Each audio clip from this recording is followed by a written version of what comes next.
If learning seems easy, you're probably not learning anything. You know that moment when you watch 3 YouTube videos on a specific topic, read 2 articles, and think, wow, I understand everything. I've mastered this topic. And then you try to apply what you've learned. Nothing. Absolutely nothing works. You realize you haven't understood anything at all, and you freeze. Often you give up trying again. That's no coincidence, and it's not stupidity on your part either.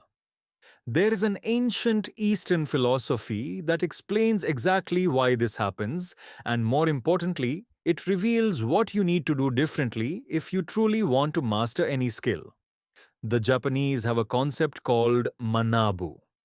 The word they use for learn comes from another word, manu, which means to imitate, to copy. That's right. For Eastern masters, all genuine learning begins with the complete imitation of someone who has already mastered it. Not for its creative interpretation, not for its unique approach, but for its complete, humble, and meticulous copying. Does it seem strange? Just wait until you understand the depth of it. Because while modern Western education tells you, be original, think differently, find your voice, Eastern wisdom responds with a brutal question. How can you have your own voice if you haven't even learned the language yet? And this difference in approach separates those who truly master a skill from those who only think they do. Author Austin Kleon writes the following in his book, Steal Like an Artist. Don't wait until you know who you are to start. In the same book, he writes, if we are free from the burden of being completely original, we can stop trying to build something from nothing and embrace influence instead of running away from it. Today, I'm going to tell you Gabriel's story, an ordinary 20-year-old guy who worked in a store in the United States. He enjoyed life. He didn't think much about tomorrow. He had a girlfriend named Mary. Everything was peaceful until the day Mary arrived, with news that changed everything. She was pregnant. Gabriel looked at his own life and thought, what now? How am I going to support a family earning a store salary? He needed to change his life fast. And that's when he discovered that understanding something and truly mastering it are two completely different things. Before I continue this story, I need to ask you something. If this content is making sense to you, please leave a like on the video below, subscribe to the channel, and activate the notification bell because I bring you in-depth content like this every week. And leave a comment saying, what skill do you really want to master? It could be programming, it could be English, it could be playing the guitar. Anything. Comment below. I want to know. Okay, now come back with me to Gabriel's story. Chapter 1. The Illusion of Easy Learning. Gabriel decided he was going to learn programming. He researched and saw that programmers earned well, very well, and that if he could get into a good project, he would have not only a decent salary, but a solid career path. The problem, he knew absolutely nothing about code. So, he did what anyone would do. He opened Google and searched how to learn programming. And that's where the problem started. He was overwhelmed by content. Courses promising you'll become a programmer in 30 days. Videos saying learn Python in 4 hours. Articles talking about finding your own study method. Gabriel was thrilled. It looked easy. He watched videos, lots of videos. He took colorful notes. He created a super organized Notion notebook with all the programming languages he was going to learn. After 2 weeks, Gabriel felt confident. Man, I already know the basics of Python, JavaScript, and even SQL. He understood the concepts. He knew what a variable, a loop, and a function were. Everything made sense in theory. Mary even commented, honey, you're doing great. You're almost becoming a programmer. Gabriel smiled. He agreed. He really thought he was learning until he decided to take the test. He started a website with programming challenges for beginners, simple problems, basic things like create a function that adds two numbers or write a program that counts from 1 to 10. Gabriel looked at the first challenge. It locked. Wait, how do I even begin? He tried to remember the videos he had watched. He tried to consult his notes, but when it came time to get his hands on the code, nothing. He couldn't even solve the first exercise. He spent hours trying. He became frustrated. But I understood everything in the videos. Why can't I do it in practice? That's the illusion of easy learning. You consume content. You think you understand. You feel good. You think you've learned. But understanding is not the same as mastering. Recognizing is not the same as reproducing. And Gabriel was about to learn that lesson the hard way. Because every time he tried to program properly, he failed. And the more he failed, the more desperate he became. Mary's belly is growing. The bills are piling up. And he unable to write 3 functional lines of code. That's when he fell into a YouTube rabbit hole at 2 a.m. and he found an old playlist, a basic programming course, completely free.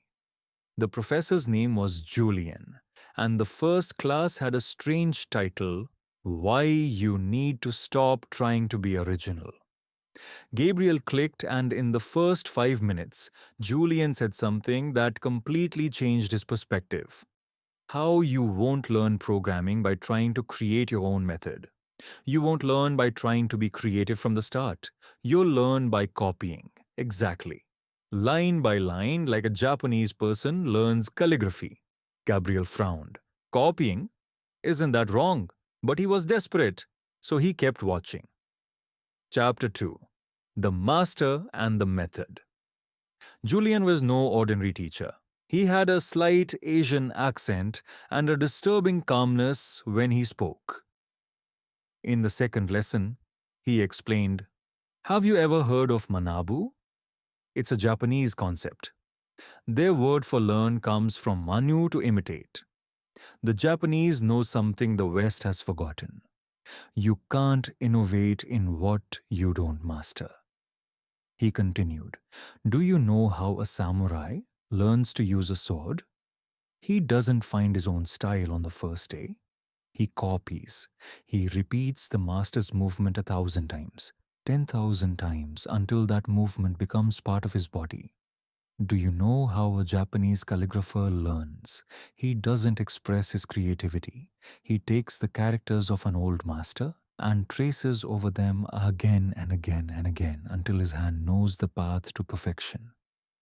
Gabriel paused the video. He took a deep breath. This was the opposite of everything he had heard before. Every course, every video, every article said, find your method, be yourself, think outside the box. But none of that had worked, so he made a decision. He was going to do exactly what Julian told him to do without questioning, without trying to adapt it to his way. He would copy it totally.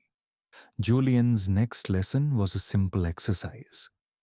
Write a program that prints Hello World on the screen. Something very simple. But the concept behind what Julian was teaching was transformative. Julian didn't just show the code. He explained every character, every space, every semicolon.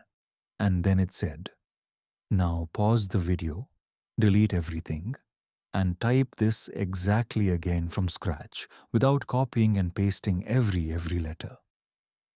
Gabriel thought it was strange, but I already know how to do that.